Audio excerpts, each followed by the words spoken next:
The sun blazed mercilessly over Lagos, reflecting off the zinc roofs of Adeniji Grammar School. Inside the staff room, Mr. Oladele, a literature teacher with 10 years of experience, sat slumped in a rickety chair. His threadbare shirt clung to his back, soaked with sweat. He wiped his forehead with a handkerchief that had seen better days. The faint sound of students chattering carried through the windows, but it was drowned out by the pounding in his chest. Another month, another unpaid salary. His wife's frustrated words from the night before echoed in his mind. Oladele, how do you expect us to survive? The landlord won't take, I'm a teacher, as rent. Maybe you should look for another job. Her words weren't meant to wound him, but they did. Oladele had no answer. Teaching wasn't just a job, it was his calling. He had dreams of shaping young minds, of turning rough stones into polished gems. But over the years, the weight of the profession had become unbearable. Oladele. The principal's voice startled him, snapping him out of his thoughts. Yes, sir. Oladele stood, forcing a smile. The principal, a stern man with a permanent frown, handed him a stack of papers.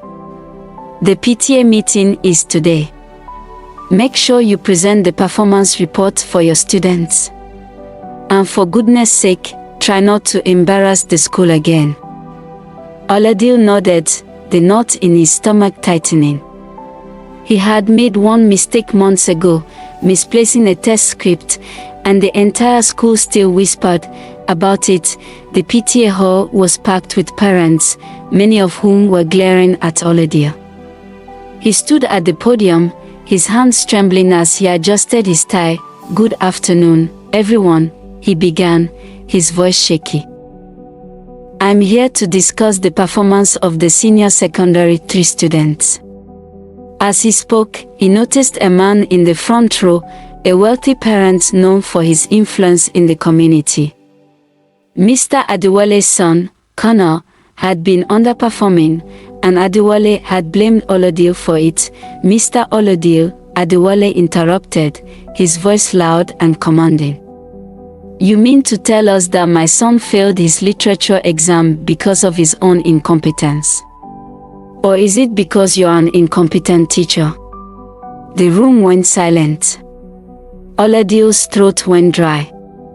Sir, I assure you, I have done everything possible to help Connor. He missed several assignments and, liar. Adewale banged his fist on the table. You're just lazy and unqualified. Teachers like you are the reason our children fail. The murmurs grew louder. Oladele felt his face burn with shame. He looked to the principal, who avoided his gaze. The next day, the school buzzed with rumors. Adewale had filed a complaint against Oladele, accusing him of favoritism and negligence. By evening, the story had escalated into accusations of Oladele accepting bribes from students, a complete fabrication. A week later, Oladele was summoned to the education board. The hearing was grueling. Oladele presented evidence of his work, but Adewale's influence loomed large. By the end, the verdict was clear. Oladele was suspended indefinitely. News spread quickly. Parents whispered, students mocked, and colleagues avoided him. Oladele's wife wept silently at night, their 4 children watching from the corner of the room. Oladele tried to find other work, but no one would hire a disgraced teacher. The family's savings dwindled, and landlord's eviction loomed. One day, as Oladele walked past a group of students, he overheard their conversation. Isn't that Mr. Oladele? One of them sneered. The teacher who got suspended. Serves him right. Oladele felt his heart shatter. He had given everything to his students, and now he was a laughingstock. That night, As he stared at his children sleeping on a mattress in their nearly empty home, he considered giving up entirely. Months passed, and Oladele's suspension turned into dismissal. But one evening, a former student, Ada, visited him. "Sir, I heard what happened," she said, her voice filled with sorrow. "But I need you to know something. You changed my life." Oladele blinked, his eyes brimming with unshed tears. "How?" "You believed in me when no one else did. You encouraged me to write. And now I'm a journalist. I wouldn't be here without you." Her words reignited a spark in Oladele. Ada's success was proof that his work had meaning.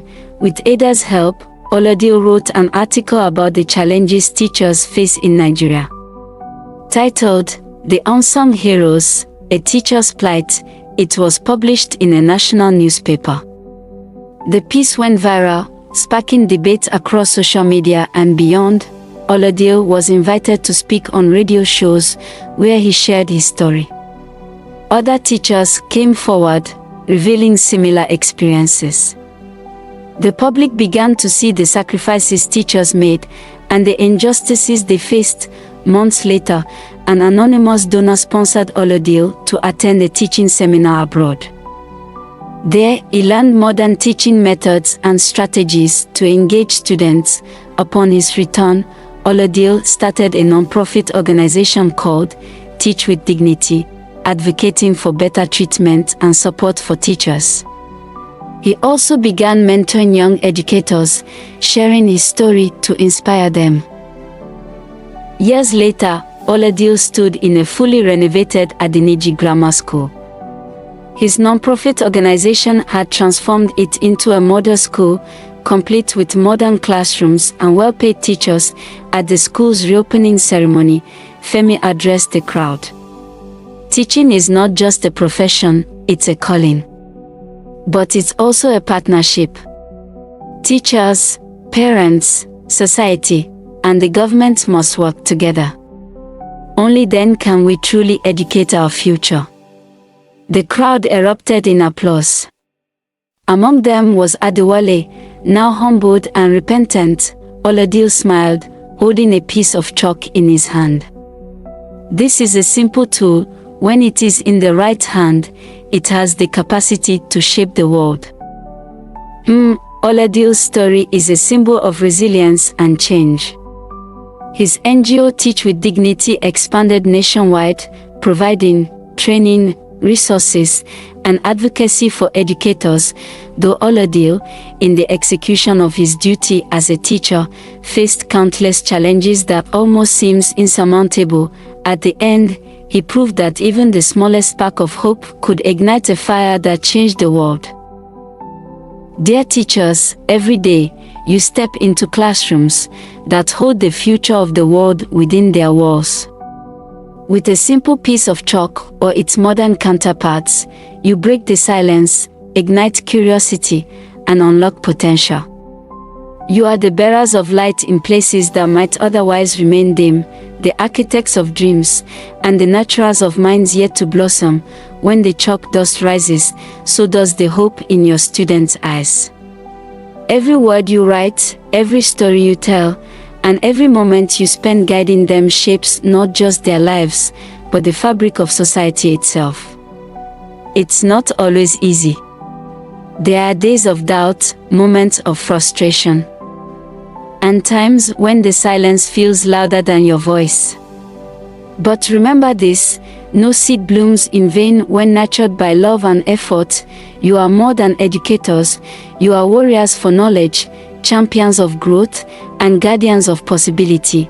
The challenges you face are immense, but so is the impact you create. For every child who feels seen because of you, for every dream that takes flight because you believed, and for every mind that finds its strength under your care, you are changing the world in ways that words cannot fully capture. When the days are long and the weight of your work feels too much, remember the chalk in your hand and the power it holds. You are breaking barriers. You are building bridges. You are creating legacies. Keep breaking the silence, dear teachers. The world hears you. Your work matters more than you know. With gratitude and admiration, wishing you a happy, blessed, prosperous, and fulfilling new year.